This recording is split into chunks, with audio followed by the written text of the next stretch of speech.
You are living in the safest, most comfortable, most medically advanced period in human history.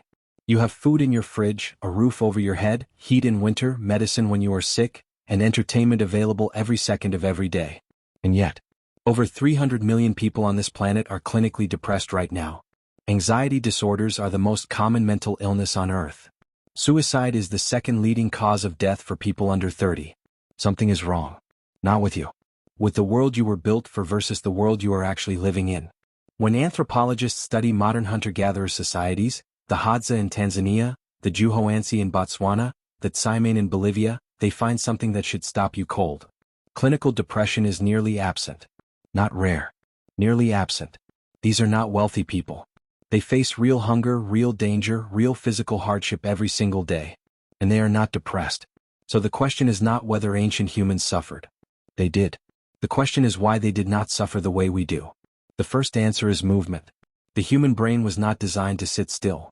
For 300,000 years the average human walked between 6 and 9 miles every single day. Not for exercise. Not for health. Just to live. Movement was not something you scheduled 3 times a week between meetings. It was the condition of being alive. Physical movement directly regulates the brain chemicals responsible for mood. Every step you take releases serotonin. Every sustained physical effort floods the brain with endorphins. Ancient humans were medicating their brains every single day without knowing it. You are not. The average modern person walks less than 3,000 steps a day. The prescription was built into the lifestyle. We removed the lifestyle.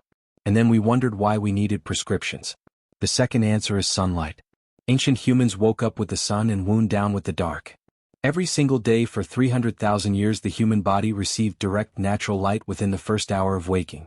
That light triggers serotonin, regulates cortisol, and calibrates every system in the body that governs mood and energy.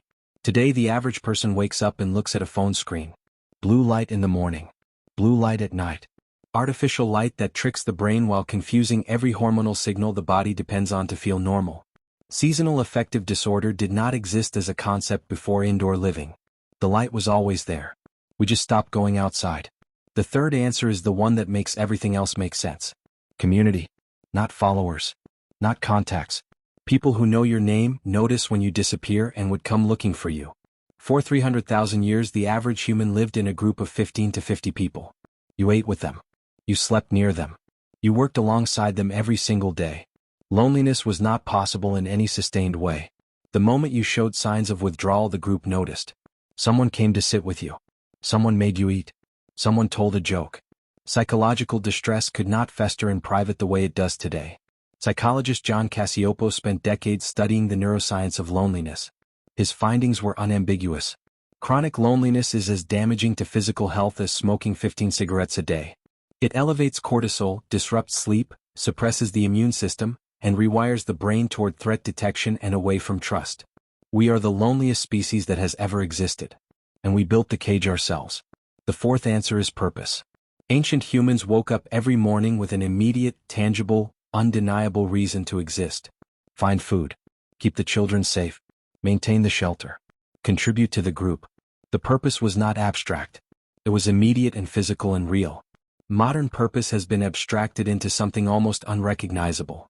You work a job that produces something you will never see the full result of, for a company whose mission you could not explain. In exchange for numbers in a bank account you spend on things designed to temporarily fill the gap left by the absence of real purpose.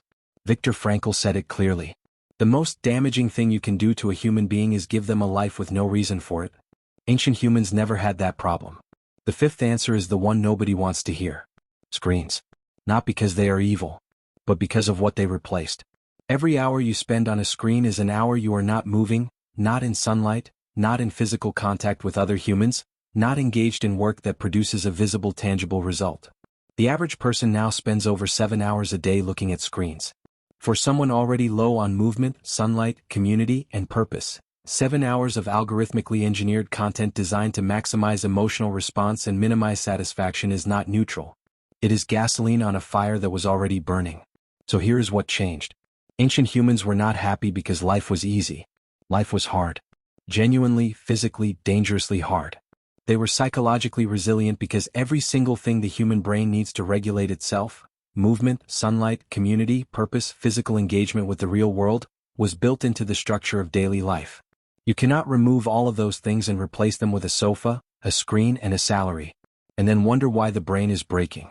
The ancient human brain and the modern human brain are the same brain. Same hardware. Completely different operating conditions. And the brain is not broken.